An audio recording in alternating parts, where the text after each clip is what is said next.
Hello, good morning. Welcome to fun and learning school. કેમ છો બધા? મજામાં છો ને? આજે આપણે ધોરણ 2 વિષય ગુજરાતીમાં પાઠ 6 પર્વતનો મુરબ્બો એમાં પાઠ 4 જોઈશું.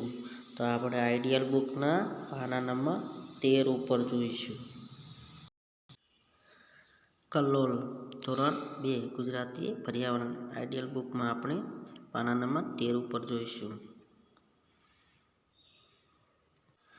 પાઠ 3ની અંદર આપણે જોઈ ગયા હતા. એમાંથી 5મો પ્રશ્ન, શંભુભાઈ શાકભાજીની હોમ ડિલિવરી પણ કરે છે, તો ખરું કે ખોટું? તો ડિલિવરી કરતા નથી, તો ખોટું. પ્રશ્ન 6, શંભુભાઈ ફક્ત રીંગણ બટાકા જ વેચે છે, ખરું કે ખોટું? વેચતા હતા? હા કે ના? તો ના. તો આપણે ખોટું કરીશું. આપેલી સ્ટેશનરીની દુકાન આપેલી છે, નીચે તમે ચિત્ર જોઈ શકો છો. તો આપણે સ્ટેશનરીની દુકાન છે અહીંયા ચિત્રની અંદર. તેમાં નોટબુક, ચિત્રકળા, crayon colour, block book, ball pen, sketch book, water colour, વાર્તાની ચોપડી, કંપાસ બોક્સ, પેન્સિલ, ફૂટપટ્ટી, સ્કેચ પેન, સ્કૂલ બેગ અને શાર્પનર, ઇરેઝર મળે છે. અહીંયા નીચેનો સંવાદ વાંચીએ આપણે. તો આ ચિત્રમાં આપણે નીચેનો સંવાદ આપેલો છે.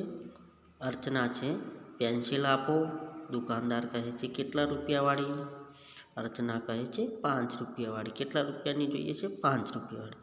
દુકાનદાર કહે છે, આ 2 અક્ષર પેન્સિલ તેનાથી સુંદર લખાશે. એમ કહે છે, પેન્સિલનું જે માર્ક છે એ શું કહે છે? 2 અક્ષર પેન્સિલ છે. અર્ચના કહે છે, તો મને તે નહીં, બીજી પેન્સિલ આપો. મારે તો ચિત્ર દોરવા છે. પેન્સિલ વડે લખી શકાય અને ચિત્રો પણ દોરી શકાય, પણ અર્ચના કહે છે કે ના, મારે તો ચિત્રો દોરવા પેન્સિલ જોઈએ છે. તે વાર્તાના આધારે આપણે કેટલાક પ્રશ્ન આપ્યા છે તે જોઈએ. પ્રશ્ન 1, અર્ચનાને શું ખરીદવું છે?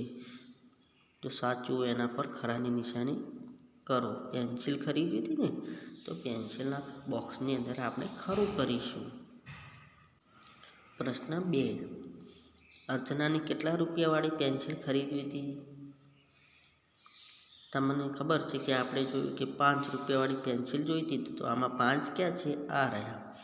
આગળ જોઈએ. પ્રશ્ન 3, અર્ચનાને પેન્સિલ શા માટે ખરીદવી છે? ખરું ક્યાં છે?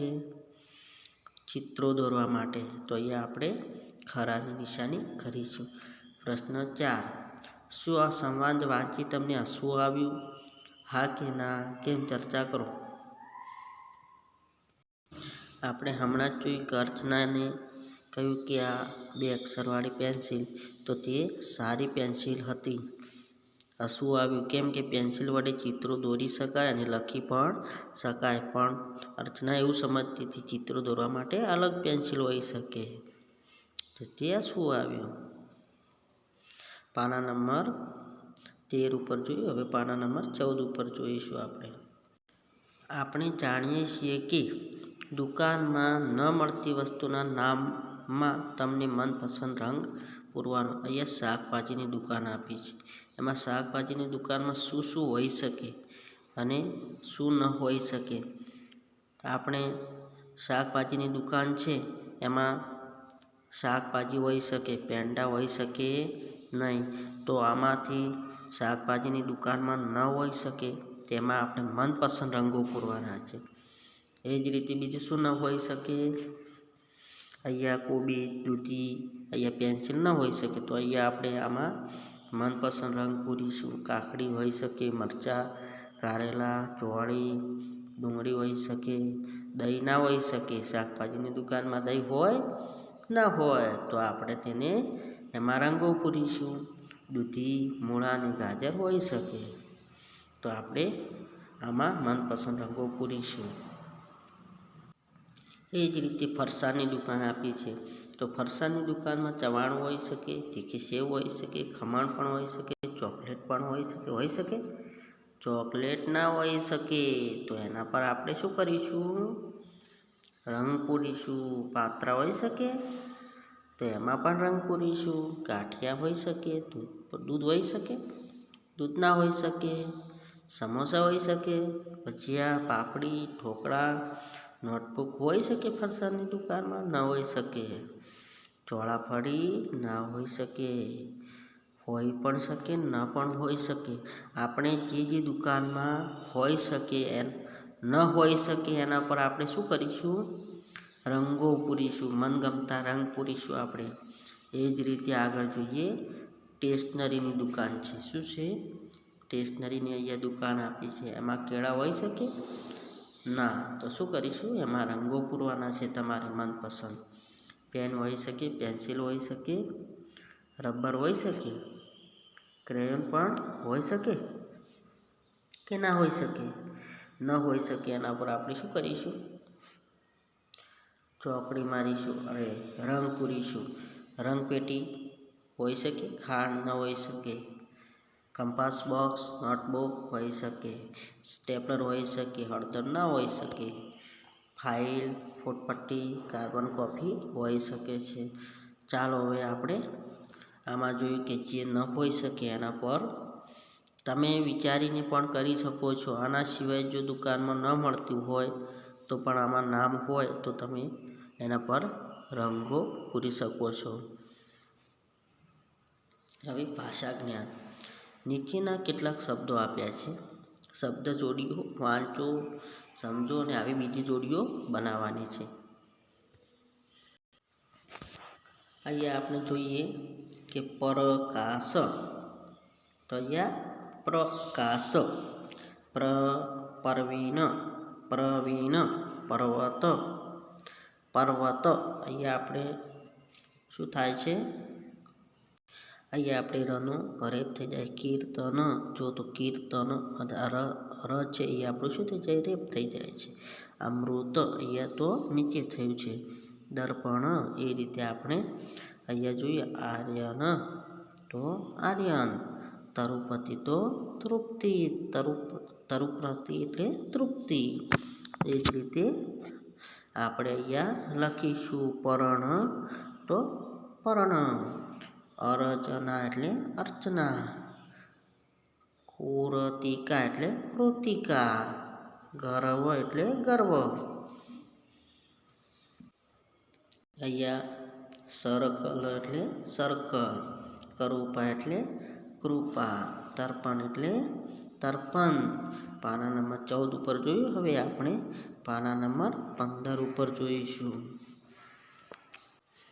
એ જ રીતે આપણે જોયા ને, એ જ રીતે બંધ બેસતા શબ્દોની જોડીને એકબીજા સાથે જોડવાની છે. અહીંયા બરસ આપ્યું છે, તો બ્રશ ક્યાં છે? આ રહ્યું. અહીંયા દર્શના એટલે દર્શના, રનો આપણે રેપ થઈ ગયેલો છે. મૃગેશ એટલે મૃગેશ. અહીંયા હર્ષદ એટલે હર્ષદ. અહીંયા ટરીન એટલે ટ્રેન. અહીંયા પાર્થેશ એટલે પાર્થેશ. પ્રેમિલા એટલે પ્રેમિલા. એ જ રીતે આપણે જોડકા જોડ્યા. હવે આપણે નીચેના શબ્દો વાંચ્યું અને લખવું. એમાં ધ્રુતિ, પ્રકાશ, પ્રવીણ લખવાના છે, વાંચવાના પણ છે. શ્રીધર એ રીતે વાંચ્યું. પછી આપણે આગળ જોઈએ તો પર્વત, દર્પણ, ચંદ્રકાંત. શું છે? ચંદ્રકાંત. કીર્તન, આર્યન, ગ્રહણ, અમૃત, તૃપ્તિ, પૃથ્વી, દર્શના, મૃગેશ, બ્રશ, હર્ષદ અને છેલ્લે છે ટ્રેન. શું છે? ટ્રેન. ચાલો ચકાસીએ. શું છે? ચાલો ચકાસીએ. અહીંયા વાક્યો વાંચો અને ફરીથી લખવાના છે. ગોવર્ધન કાકા નવો બળદ લાવ્યા. ગોવર્ધન કાકા નવો બળદ લાવ્યા. આ બીજું વાક્ય. કૃતિકાએ કાચી કેરી કાપી. અહીંયા આપણે સામે લખવાનું છે, વાંચવાનું અને લખવાનું. પ્રશ્ન 3 શર્મિષ્ઠા શાક સમારે છે. અહીંયા આપણે શર્મિષ્ઠા શાક સમારે છે લખ્યું. પ્રશ્ન 4 શરમન ટેજ પર શરમાઈ ગયો. શું છે? શરમન ટેજ પર શરમાઈ ગયો આપણે લખેલું છે, સામે લખવાનું. પૃથ્વીના પપ્પા નિવૃત્ત થયા. પૃથ્વીના પપ્પા નિવૃત્ત થયા. પાના નંબર 15 ઉપર જોયું. હવે પાના નંબર 16 ઉપર જોઈશું. એ જ રીતે તમારે શબ્દો જોઈને જો છઠ્ઠો પ્રશ્ન મહર્ષિ મંગળવારે મેળામાં મળ્યો એ આપણે લખવાનું સામે. કંદર્પ પર્યાવરણનું પુસ્તક લાવ્યો. પ્રશ્ન 8 પૂર્વાએ દર્પણમાં ચહેરો જોયો. પ્રશ્ન 9 કૃષ્ણે ગોવર્ધન પર્વત ઉચક્યું. એ આપણે સામે જોઈને લખવાના છે બધા. પ્રશ્ન 10 મૃણાલીએ મન ભાવન નૃત્ય કર્યું. એ આપણે વાંચીશું ને લખીશું.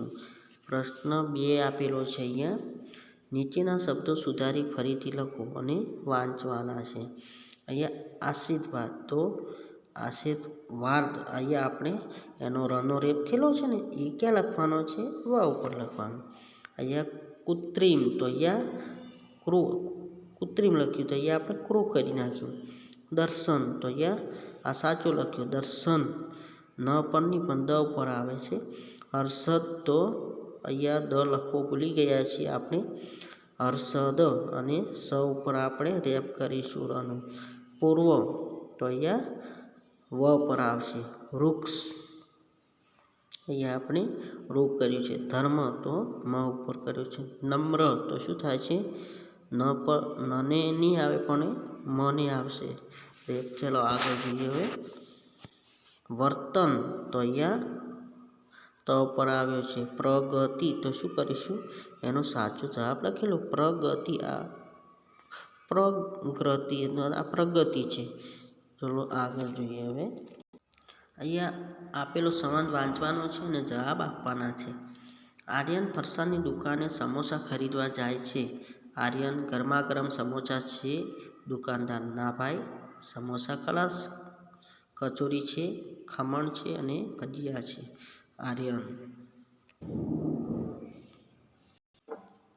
આર્યને ભાવ પૂછો ને, શું પૂછ્યું? તો કે ભજીયાના શું ભાવ છે? તો કે 20 રૂપિયા. આર્યન કે ચટણી, તો ચટણી તો કે ફ્રી. ગ્રાહક દુકાનદાર એકલી ચટણી આપો એમ કહે છે. ગ્રાહક શું કહે છે? એકલી ચટણી આપો. હવે એના અનુસંધાનમાં પ્રશ્ન આપેલા છે તે જેના જવાબ આપણે જોઈશું. પ્રશ્ન 1 આર્યન શું ખરીદવા ગયો? ફરસાણની દુકાને સમોસા ખરીદવા ગયો હતો. પ્રશ્ન 2 દુકાનદાર પાસે ગરમા ગરમ સમોસા છે? ના, નહોતા, એટલે આપણે ખોટું કરીશું. હવે પાના નંબર 16 ઉપર જોયું. પાના નંબર 17 ઉપર જોઈશું. પ્રશ્ન 3 દુકાનદાર ચટણી ફ્રીમાં આપે છે. ખરું કે ખોટું? તો ખરું, ફ્રીમાં આપે છે. પ્રશ્ન 4 દુકાનદાર પાસે શું શું છે? ભજીયા, ખમણ અને કચોરી. જે છે એની સામે આપણે ખરું કરેલું છે અને સમોસા નહોતા એટલે શું કર્યું છે? ખોટું કર્યું છે. પ્રશ્ન 5 20 રૂપિયાનો 100 ગ્રામ શું મળે છે? ભજીયા. શું મળે છે? ભજીયા મળે છે. હવે પ્રશ્ન જોઈએ. દુકાનદાર આર્યનને ફક્ત ચટણી આપશે? વિચારોને કહો.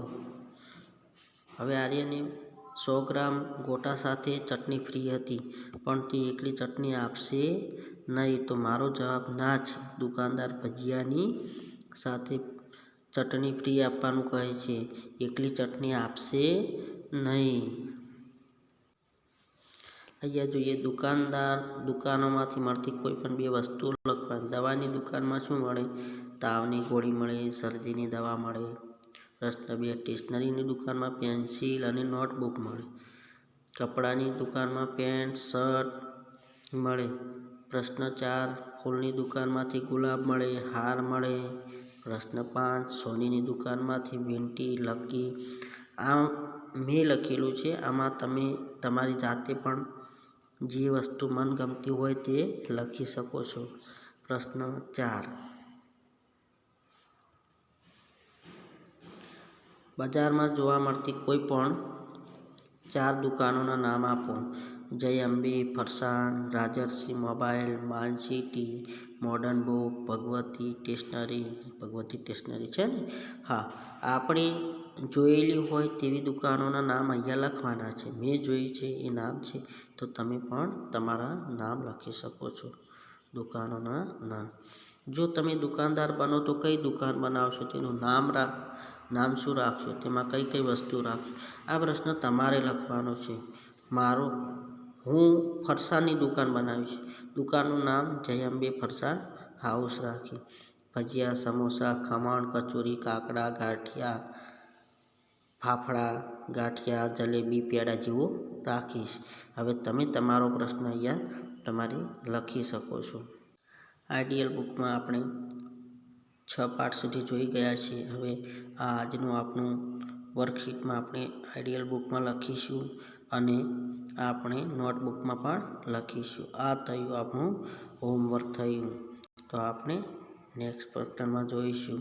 Okay, bye bye.